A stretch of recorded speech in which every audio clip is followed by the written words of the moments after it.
Finance bill. Federal government exempts small businesses from company income tax. African Development Bank approves $20 million fund for Nigeria and other African countries. And CBN issues new rules for e-payment channels as crude oil prices trend upwards in the aftermath of U.S.-Iran hostilities. The program is Business Express and it is reaching you from Abuja, Nigeria's capital. I am Leah Katun Babatunde, your host.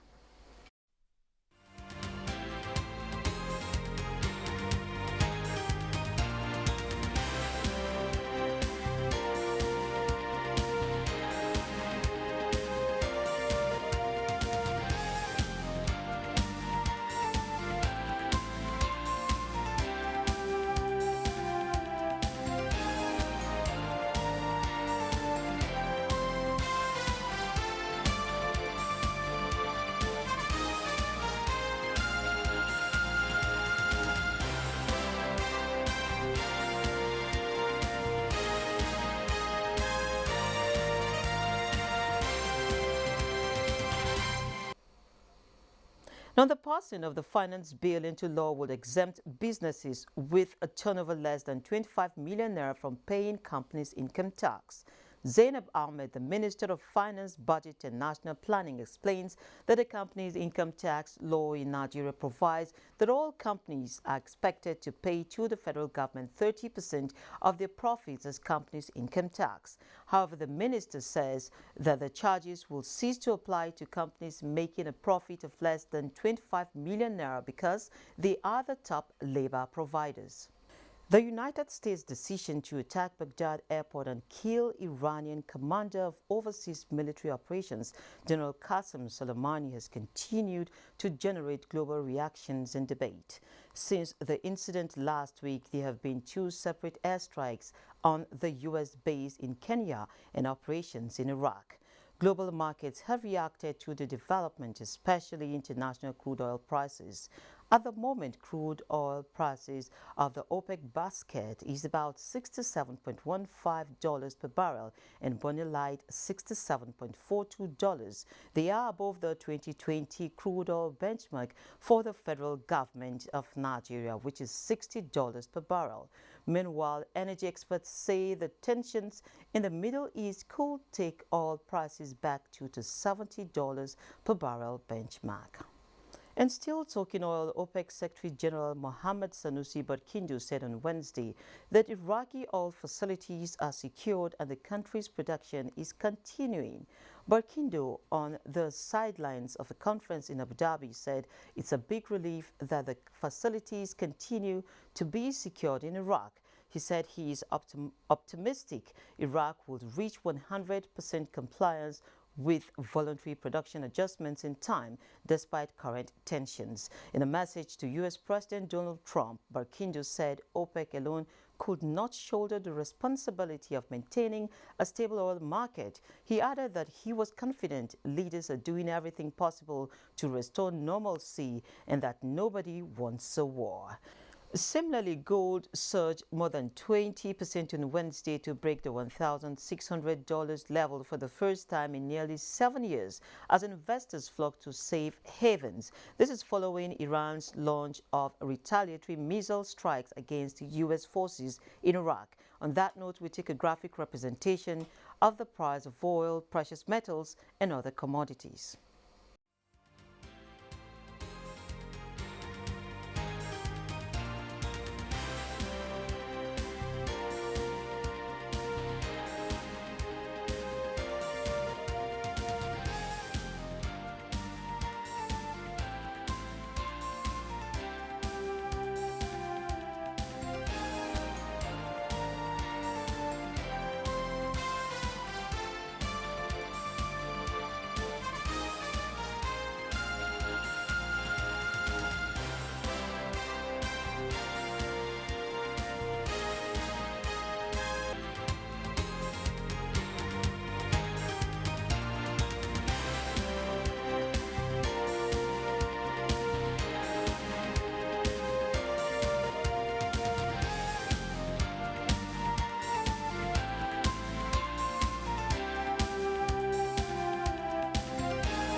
Many things happened in the economic space in Nigeria in 2019, arguably, and most of them can be said to have been positive.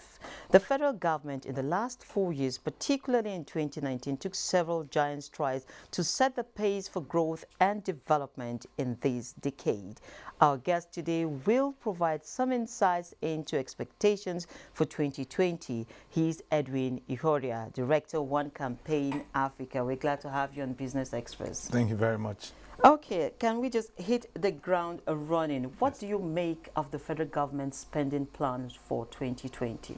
I think for most part, it's really targeted at improving infrastructure.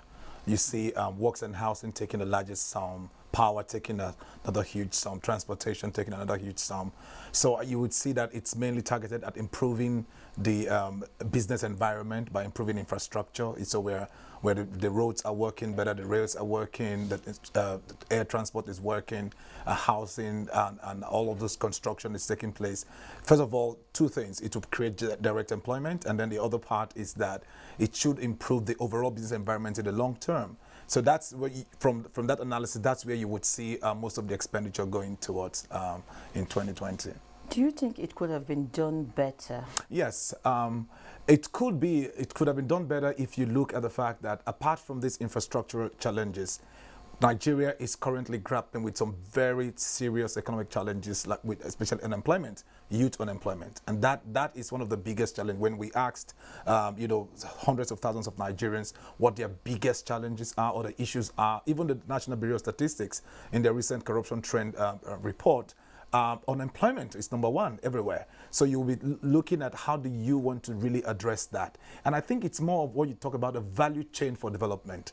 You cannot be talking of a productive workforce or a productive economy when the people who are really supposed to work the economy are not educated or are sick or are unhealthy, are not able to find the right. They're not able to go to hospitals. They're not able to. The hospitals are not working the way they should. Our primary healthcare system is really not very functional, and that is why we thought that the allocation could actually have seen a larger percentage going towards the social sectors, which is health and education. And the idea, we are quite happy that the Basic Healthcare Provision Fund was allocated in the statutory transfers, and that itself is supposed to boost domestic production. Primary health. So the idea now is to see how that really translates into improved services, because it's only a productive people that can actually lead to a productive economy.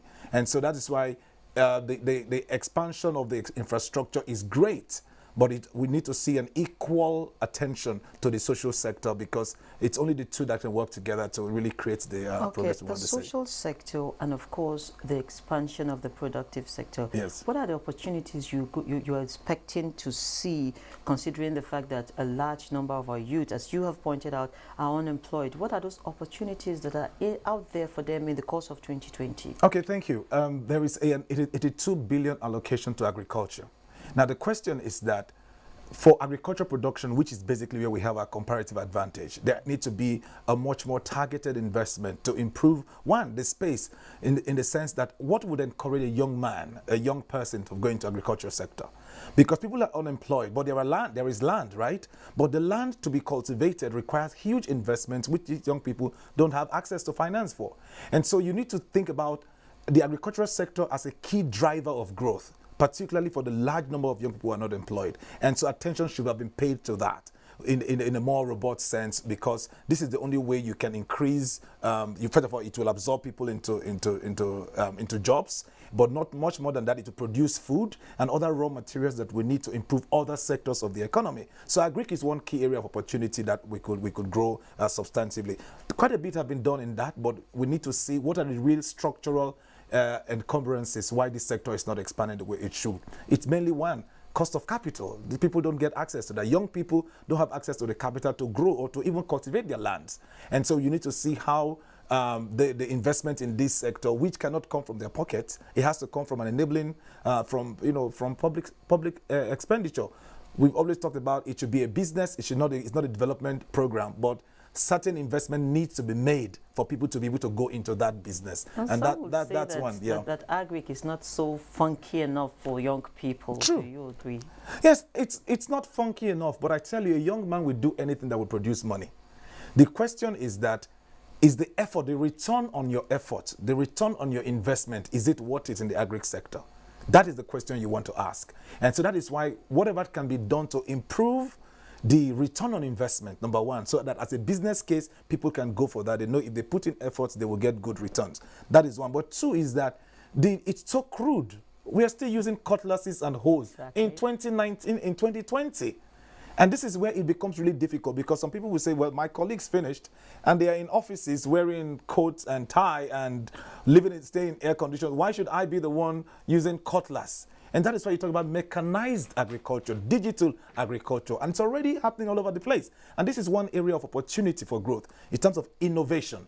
Innovation in the areas where we have our comparative advantage, especially agriculture again. But e-commerce, digital payments, now Nigeria is part of the Africa Continental Free Trade Area, right? That is another area of key potential that investment or policies should be shaped so that can actually harness the potential it has. Nigeria is huge, but we could actually become much more productive if we utilize the opportunity provided by the ACFTA to really to increase our productivity, which will also increase jobs and which will also increase other aspects of the economy.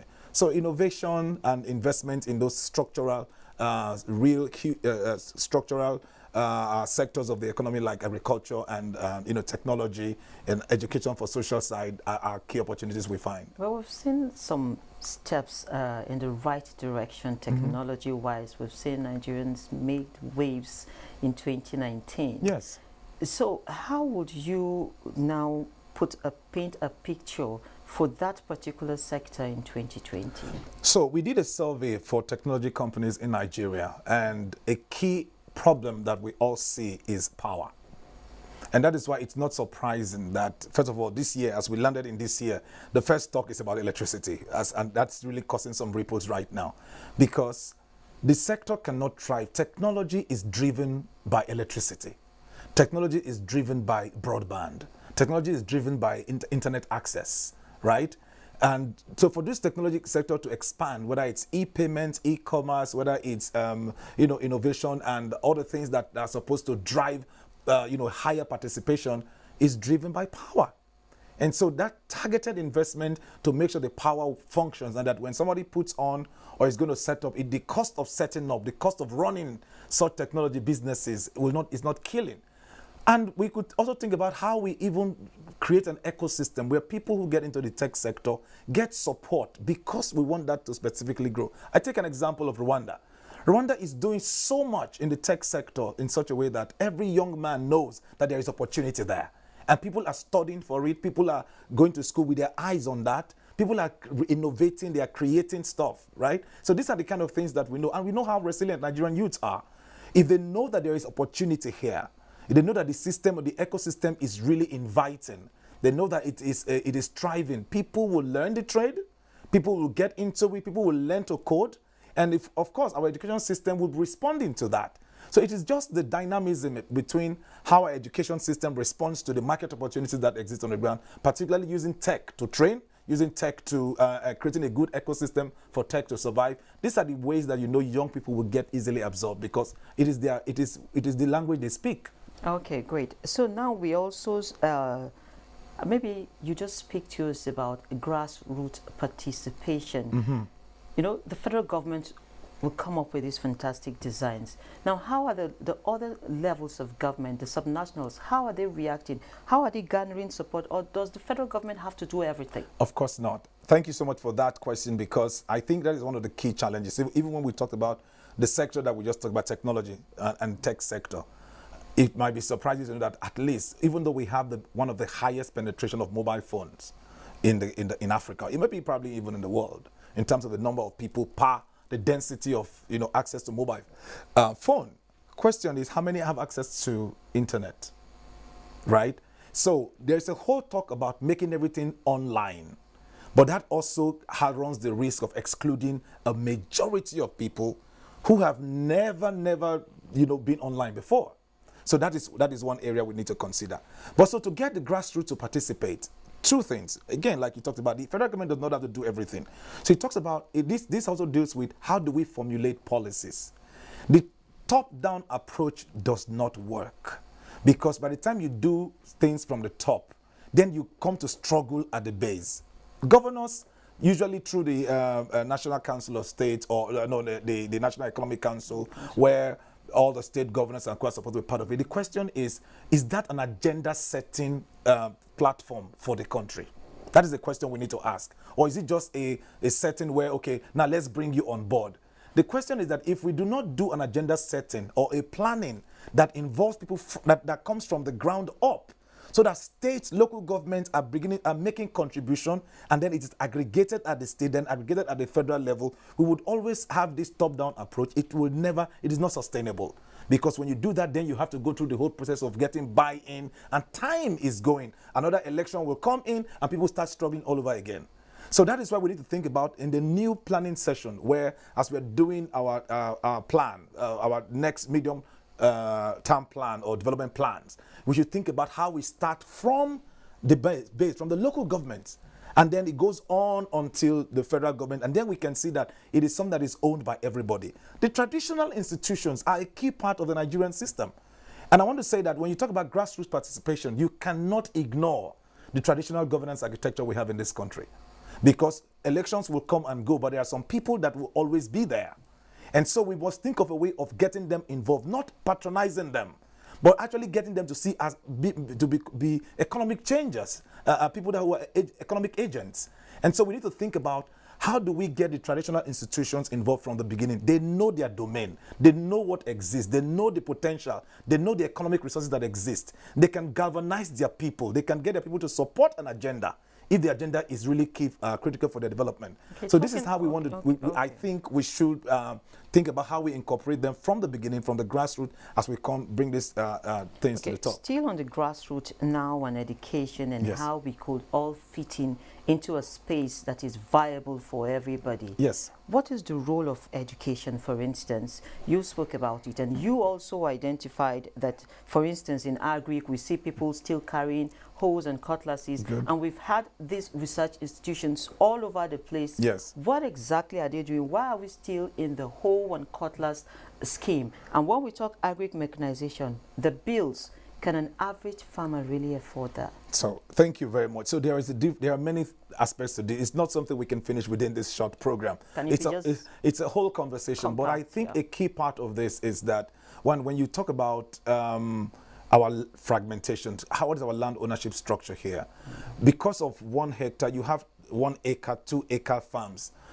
A machine cannot come there, right? So you have to aggregate. And this is why community buy-in and community aggregation is a key part, where I have 1 hectare, 2 hectares, 3 acres. If we come together, then we can get a tractor to do a 50-hectare land, and the cost of per unit becomes really limited and small. So these are some areas. But in terms of education, I think a key part of this is that we have a network, a system where technologies that have been developed for agriculture to develop or to improve productivity have not really been disseminated in a way that really transforms life. People are still held on to the old practices.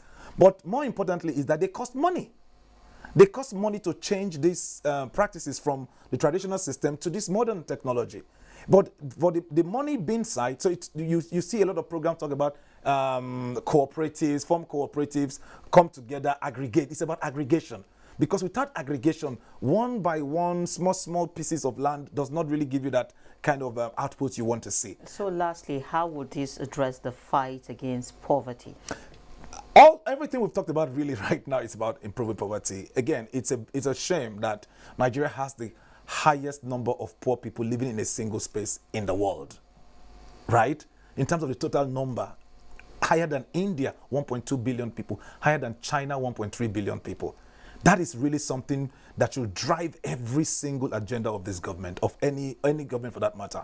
And so to drive this, it's about how do we get an economic agenda that comes from the bottom to the top so that it meets the realities of people. How do we create room for innovation, for technology to drive every of the things that we're doing, because we're not isolated, we're working within a global space where things are changing. Now that we're working within a global space, let me take this last one now. How will the tensions between US, Iran, and the other nations, how do you see that impacting on Nigeria? The truth matter is that there's nothing you can do outside of security. If you're not secure, nothing would happen.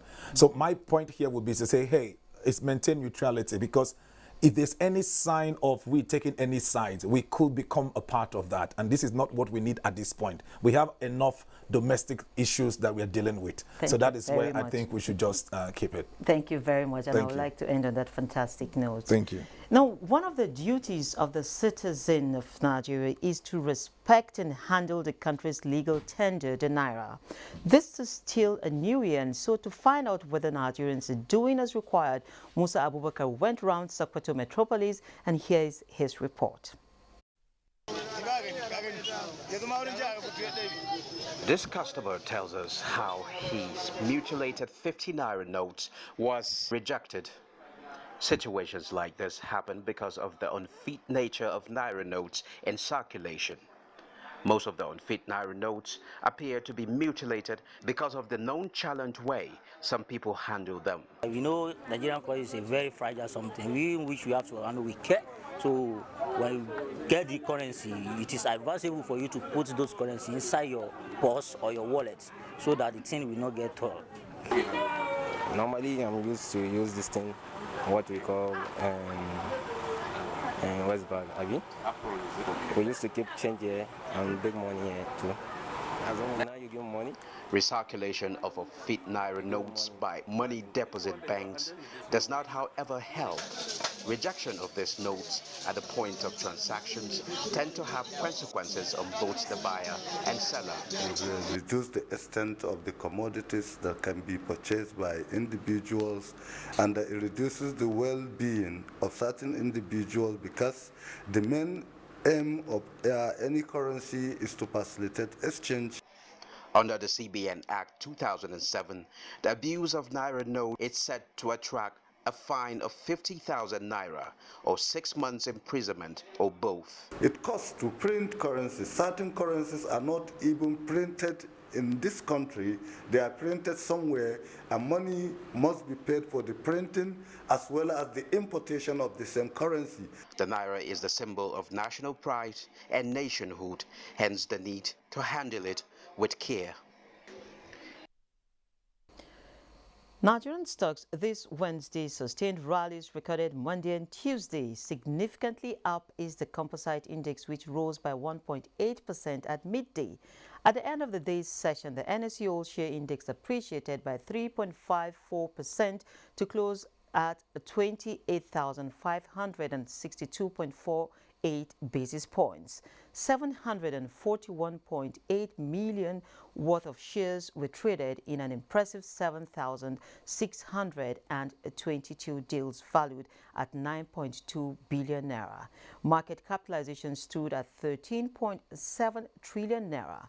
Top trades continued to be led by investors' interest in banking shares, namely UBA, Zenith Bank and Access Bank. The gainers chart was led by Dangote Cement, Presco and Okomo Oil, while the losers had Total and Unilever, among others.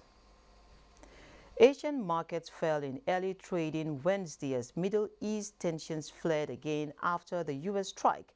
Global stock markets have been reacting to the development this week by recording losses. Let's see the markets.